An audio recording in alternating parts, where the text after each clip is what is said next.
Welcome to World Alert Updates. Subscribe and press the bell icon for more updates. August 26, 2025. Another day dawns in the West Philippine Sea, but for those stationed here, it's never just another day. The calendar may change, but the tension remains constant, woven into the fabric of daily life for everyone involved. For the Philippine Coast Guard, the West Philippine Sea is more than a stretch of water, it's a front line. Every patrol is a mission, every horizon a potential flashpoint. The men and women aboard these ships wake up each morning knowing that their routine is anything but ordinary. Just last week, a routine supply run to the BRP Sierra Madre at Ayungin Shoal turned into a high-stakes standoff. Chinese Coast Guard ships shadowed and harassed the BRP Teresa Magbanua, cutting dangerously close, their intentions unmistakable. What should have been a simple resupply became a tense game of cat and mouse, with every maneuver scrutinized and every second fraught with risk. These confrontations are now routine, a relentless test of resolve for Filipino sailors. Each encounter demands vigilance, discipline, and nerves of steel. The crew stands ready at all hours, knowing that a single miscalculation could have consequences far beyond the deck. Cameras capture every water cannon blast and near collision, broadcasting China's intimidation to the world. The footage is shared across social media and news outlets, a stark reminder that these waters are a stage for international drama, and every incident is watched by millions. Each mission is a gamble. One wrong move could spark an international crisis. The tension is palpable, not just on deck, but in the command centers, where officers monitor radar screens and radio chatter, weighing every decision with the gravity it deserves. The psychological toll is immense, but the crews persist, documenting every incident for global scrutiny. Every report, every video clip becomes evidence in the court of world opinion, a record of resilience and restraint under pressure. Scarborough Shoal, Iroquois Reef, Sabina Shoal, these aren't just names on a map, but battlegrounds for sovereignty. Each reef and shoal is a symbol of national pride, a piece of territory fiercely defended by those who call the Philippines home. The Coast Guard's courage is clear, but courage alone can't match China's overwhelming hardware. The disparity in size and technology is obvious, yet Filipino sailors refuse to be intimidated, standing their ground against the odds. Manila's transparency policy has won global support, drawing attention from allies and international organizations. Admirers rally behind the Philippines, but admiration doesn't stop a blockade or ease the daily risks faced at sea. The Coast Guard's mission is to endure, to hold the line, and to keep their ships operational against the odds. Repairs are made on the fly, equipment is maintained in harsh conditions, and every voyage is a testament to resourcefulness and grit. Every patrol is a test of will and endurance. Fatigue sets in, but the resolve to protect their nation's waters keeps the crew going night after night through storms and uncertainty. In these waters, presence is power, and the Philippines needs more of both. Every ship, every patrol is a statement that the nation will not yield and that its guardians will continue the daily grind no matter the cost. China's playbook in the West Philippine Sea is all about gray zone tactics. Constant, calculated pressure that never quite crosses the line into open warfare, but is always present, always felt. Day and night, Chinese ships patrol these contested waters, projecting power and asserting control in ways that are both subtle and aggressive. These maneuvers are designed to provoke, intimidate, and test the resolve of their opponents, yet they stop just short of outright conflict, creating a tense and unpredictable environment. The Chinese Coast Guard, with its massive, heavily armed ships, dominates every encounter, using their sheer size and numbers to overwhelm smaller vessels and assert dominance over the area. Alongside them, a shadowy maritime militia, often disguised as civilian fishing boats, swarms key areas, blurring the line between civilian and state action, making it difficult to distinguish between ordinary fishermen and government-backed operatives. Filipino crews face a barrage of hostile tactics, blinding lasers, powerful water cannons, and the ever-present threat of dangerous collisions. Each patrol is a test of nerves and professionalism. Outnumbered and outsized, the Philippine Coast Guard must keep their composure under relentless provocation, knowing that any misstep could escalate the situation. The goal of these tactics is clear: to exhaust the Philippines, making it seem too costly, too risky, and too draining to maintain a presence in their own waters. Over time, fatigue and resource shortages take their toll. Beijing's strategy is a slow-motion conquest, thousands of small, persistent acts of intimidation and encroachment that gradually shift the balance of control without a single decisive battle. Each patrol becomes a mental and physical ordeal, designed to wear down the resolve and morale of the Filipino crews, pushing them to their limits day after day.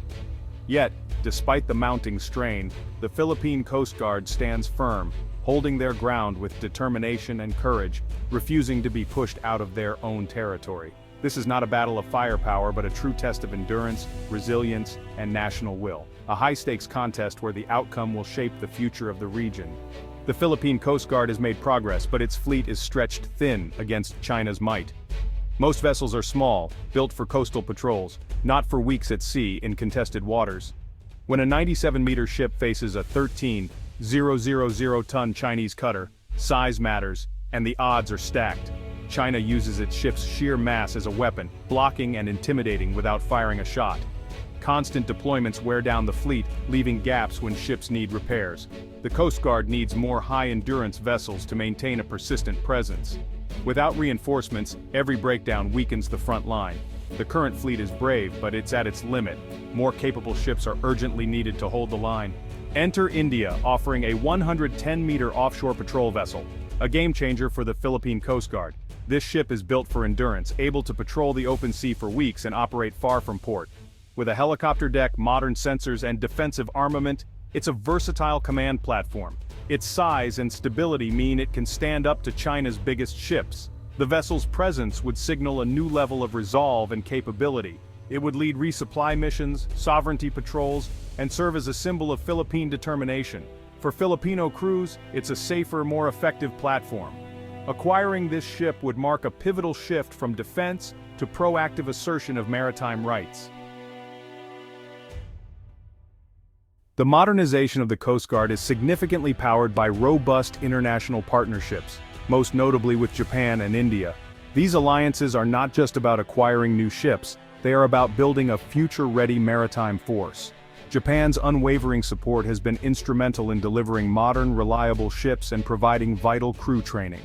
This collaboration has transformed the fleet's operational reach and enhanced its professionalism, setting new standards for maritime security. The Teresa Magbanua-class vessels, now the backbone of operations, owe their existence to Japanese assistance. These ships symbolize the strength of the partnership and the shared vision for a secure maritime environment.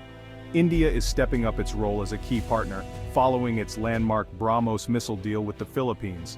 This agreement marks a significant milestone in defense collaboration, enhancing the strategic capabilities of the Philippine forces. The offer of the 110-meter offshore patrol vessel from India deepens this partnership, moving beyond simple arms sales to a more comprehensive strategic cooperation. This initiative reflects a commitment to mutual growth and security. These alliances are about more than just hardware. They're about shared values, mutual respect, and a commitment to a rules-based order.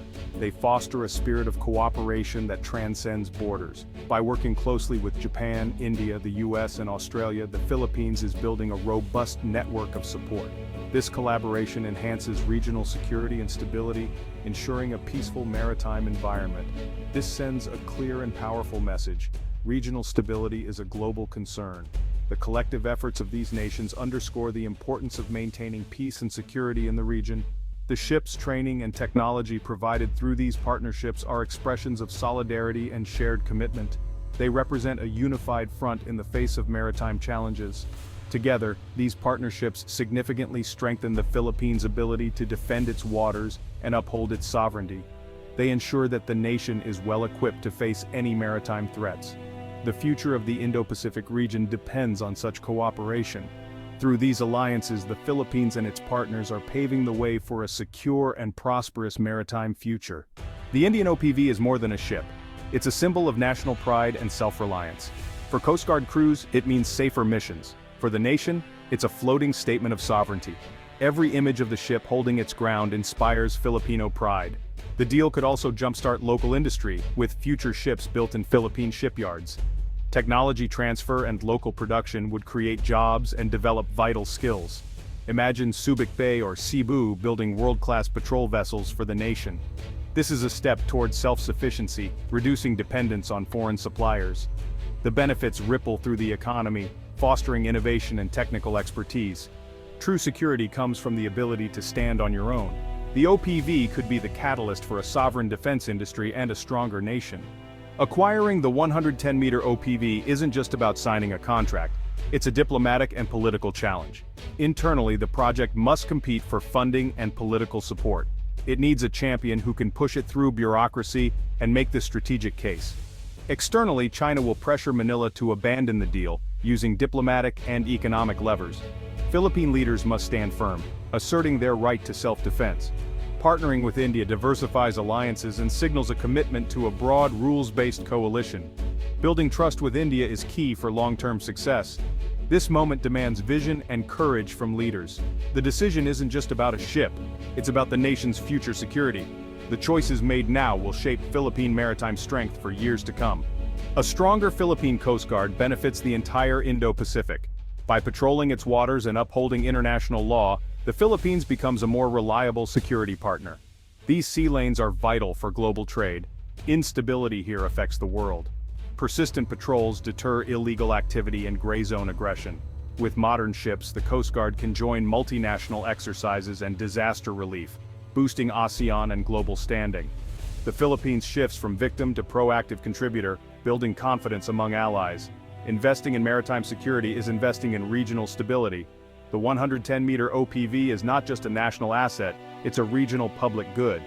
The West Philippine Sea is at a crossroads. Daily confrontations and a stretched fleet demand urgent action. The Indian OPV offer is a strategic necessity, not just an opportunity. This decision is about the nation's future, continued vulnerability or confident self-reliance. Local production and technology transfer can build a foundation for long-term security. The government must act decisively. Inaction risks sovereignty and the safety of Filipino crews. This is a defining moment for national resolve. The time for debate is over. The time for action is now. Securing the OPV will show the world the Philippines will not back down. The Coast Guard needs the tools to win this struggle for the nation's maritime soul. The future of the West Philippine Sea depends on it.